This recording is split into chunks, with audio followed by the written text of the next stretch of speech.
If you're a born Muslim as opposed to a revert, one of the things that you might notice when listening to new Muslims is that they make arguments that are correct, but they don't realize how much right on the money they are. For example, this guy who makes hundreds if not thousands of videos on TikTok is still reading the Quran, I assume for the first time, and he makes points that are so relevant to our day and age, it's amazing to watch. For example, in this video, he makes an "It's the economy, stupid. It's the economy, stupid" argument, and he even mentions the 2008 recession that was 100% preventable if the banks followed the Islamic economic laws. Not only when it comes to interest, which he mentions, but even other forms of financial dealings. Listen to him and then I'll come back and tell you what I mean exactly. Around 1400 years ago, the Quran warned us about things that are happening today. The first big one that most Americans are a victim of is usury or interest. That receiving or paying interest on these loans is haram or a major sin. And interest is so dangerous that it doesn't only affect the average person. If you look at 2008, what they did with the housing market,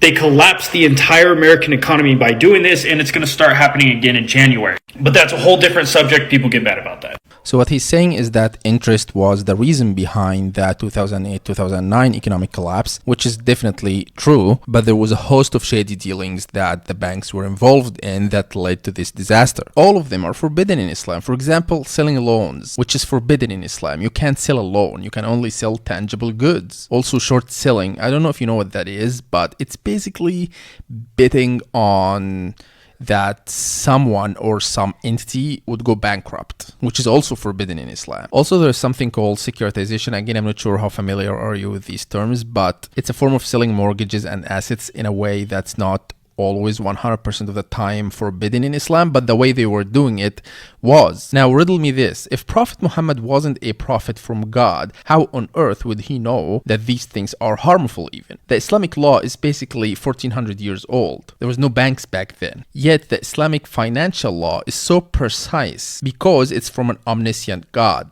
And this is for me one of the most amazing things about Islam. You can't find this level of accuracy in legislation literally anywhere. People didn't know that these practices were destructive until it was already too late. One of the main reasons why the West lies so much about Islam is because it would destroy their corruption. Now, the Quran dissolves a very specific type of corruption too, not just any corruption. And it immediately will get rid of all the evil within the banking system. One of the worst sins or haram is riba. Now, the Quran directly states that we should not take interest or redoubled interest. That's also another genius thing in the Quran. It uses the word redoubled interest, as in it keeps increasing and increasing, which is what interest does. You can take a loan and keep paying interest on it forever. There's no cap on that. That's what the International Monetary Fund does with developing countries to keep them in debt, hence under control. If you're interested in this topic, you can read Confessions of an Economic Hitman. And that we should fear Allah so that we may prosper. And what's so dangerous about interest is it doesn't just hurt the family. It doesn't just hurt the average person.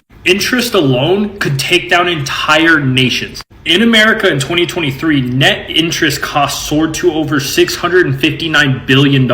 That's not debt, that is just interest. And it is up $184 billion from the year before, or 39%. And the funny thing is we all know who owns most of the banking system. A group of individuals that I'm not going to talk about for algorithm reasons. I can't talk about it either, which is one of the most insane things. I can just say this bank is owned by this person and that would be hate speech. Just reciting facts, factual, verifiable numbers would get you banned from all platforms. Isn't that insane? So of course, naturally, I can't say the name. You guys can say it in the comments.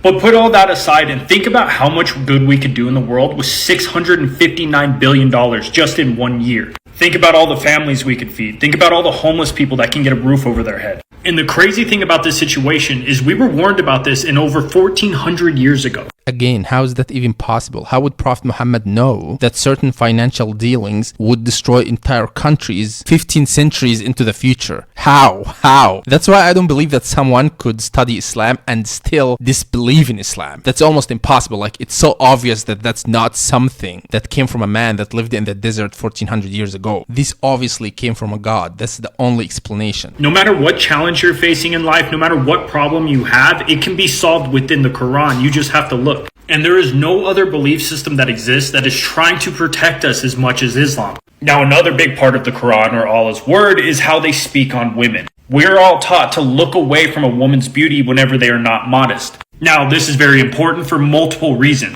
One, it teaches men to not look at women in that manner. I can't use the exact words to describe it on here, but you guys understand what I'm saying. He means in a lustful manner, men are instructed by God to lower their gaze and not stare at women, especially if they are not dressed modestly. And I remember a story of a new Muslim woman that said the reason she became interested in Islam was that she was working at a company and there was a man there, he was a Muslim, and she noticed that he was the only one who wasn't staring at her body. She was used to that. That was like part of her life, that men look at her when she walks by or when she walks down the street or when she walks in the corridors of the company. And then she knew that he was a Muslim, and men in the Quran are ordered to not look at women in a specific way. So she took interest in Islam and eventually she became a Muslim. And if you are interested in learning about Islam, please go to our website, chatanddecide.com. There are people there ready to answer your questions. You can start chatting with them anytime, 24/7, no holds barred. There is no such thing in Islam as a question without an answer. If you are a Muslim or a non-Muslim, ask anything you want to learn about Islam and you will receive the perfect answer for it.